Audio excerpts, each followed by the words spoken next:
সকাল সকাল চলে এসেছি ছাদ বাগানে কিছু শাক তুলবো বলে। এই দেখুন লেবুগুলো কি বড় বড় হয়েছে, অনেক লেবু ধরেছে। এগুলো কাগজি লেবু। তো কিছুটা কলমি শাক তুলবো।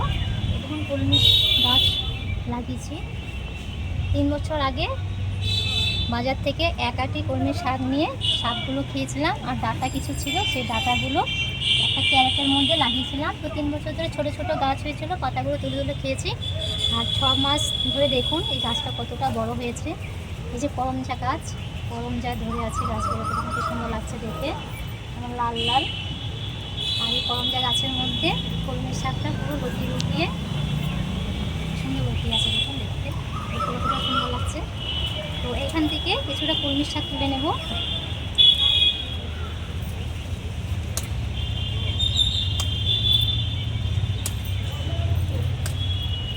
আপনাদেরকে কলমি শাকের একটা রেসিপি করে দেখাবো।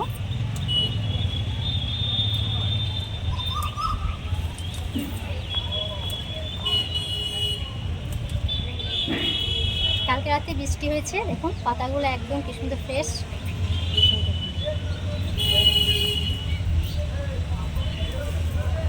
কলমি গাছটা দেখুন কতটা লতিয়েছে, দেখুন কোথায় থেকে কোথায় চলে গেছে, এই প্রান্ত থেকে এই দেখুন ওই প্রান্ত ছুটেছে, কোথায় যে যাচ্ছে। তো যাক, ও যতটুকু যেতে চাইছে যাক, ওকে আর বাধা দেব না। তো এইখান থেকে কিছু কিছু পাতা নিয়ে নিচ্ছে।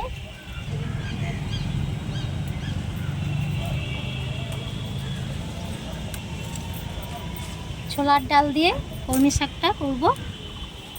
তো আর নেব না, এতটুকু নিলেই হয়ে যাবে। তো চলুন রেসিপিটা শুরু করব। ছাদ বাগান থেকে যে কলমি শাকগুলো তুলে নিয়ে এসেছিলাম, এগুলো সেই কলমি শাক।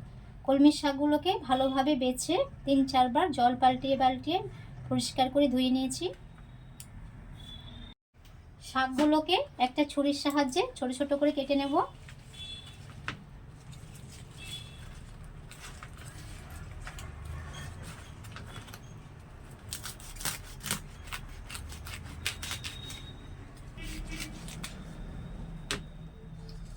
এইভাবে ছোট ছোট করে কেটে নেবেন। কলমি শাকটা ছোলার ডাল দিয়ে করব। তো ছোলার ডাল দিয়ে করার জন্য এখানে 1 কাপ ছোলার ডাল নিয়েছি। ছোলার ডালটা 3-4 বার জল পাল্টিয়ে পাল্টিয়ে ভালোভাবে পরিষ্কার করে ধুয়ে নেবেন। ছোলার ডালটা 3-4 বার জল পাল্টিয়ে পাল্টিয়ে ভালোভাবে ধুয়ে নিয়েছি। এখন একটা প্রেসার কুকার নেব। প্রেসার কুকারের মধ্যে ধুয়ে রাখা ছোলার ডালটা দিয়ে দিলাম।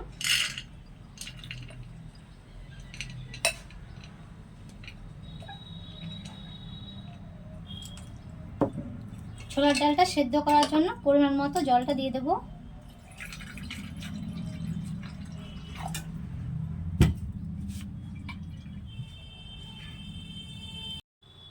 পরিমাণ মতো জলটা দেওয়ার পর এখানে কেটে রাখা কলমি শাকটা দিয়ে দিচ্ছি।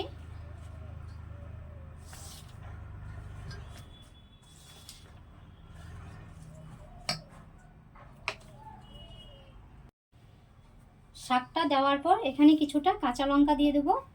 কাঁচা লঙ্কাটা দেওয়ার আগে কাঁচা লঙ্কার মুখটা সামান্য একটু চেড়ে নেবেন। এখন প্রেসার কুকারে মুখটা লাগিয়ে দিচ্ছি।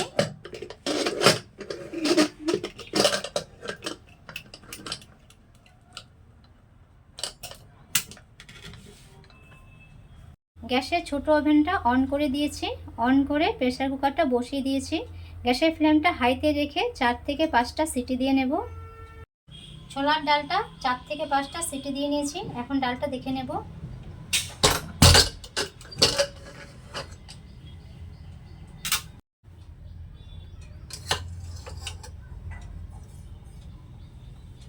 এই দেখুন ডালটা আধ সিদ্ধ হয়ে গেছে। ডালটা বেশি সেদ্ধ করবেন না, এই রান্নাতে ডালটা এরকম আধ সেদ্ধ হবে। ফোড়ন দেওয়ার জন্য গ্যাস অন করে একটা কড়াই বসিয়ে দিয়েছি। এই সময় গ্যাসের ফ্লেমটা লোতে রেখেছি। কড়াইয়ে পরিমাণ মতো সর্ষের তেলটা দিয়ে দেব।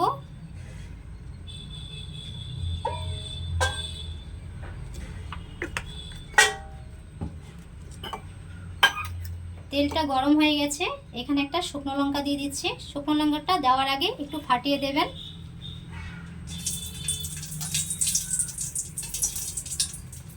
লঙ্কাটা সামান্য একটু লাল লাল করে ভেজে নেব।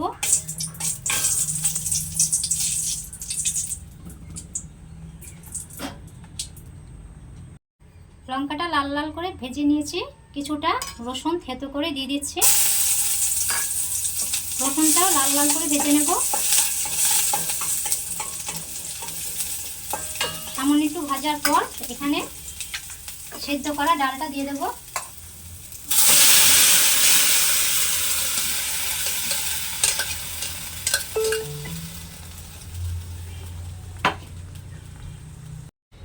পরিমাণ মতো নুনটা দিয়ে দেব।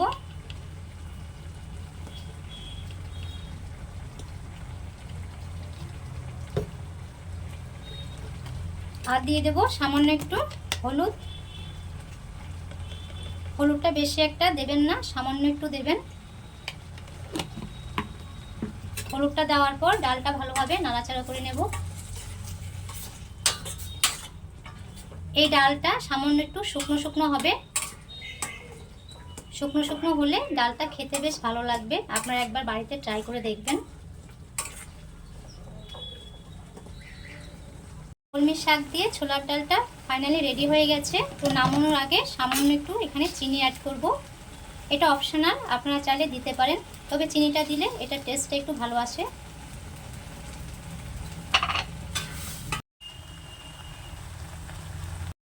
কলমির শাক দিয়ে ছোলার ডালটা রান্না হয়ে গেছে। এখন গ্যাসটা বন্ধ করে দিচ্ছি। ছোলার ডাল দিয়ে কলমির শাকের এই রেসিপিটা আপনাদের কেমন লাগলো কমেন্টে জানাবেন। বাড়িতে ছোলার ডাল দিয়ে কলমির শাকের এই রান্নাটা করে খাবেন, আশা করি ভালো লাগবে।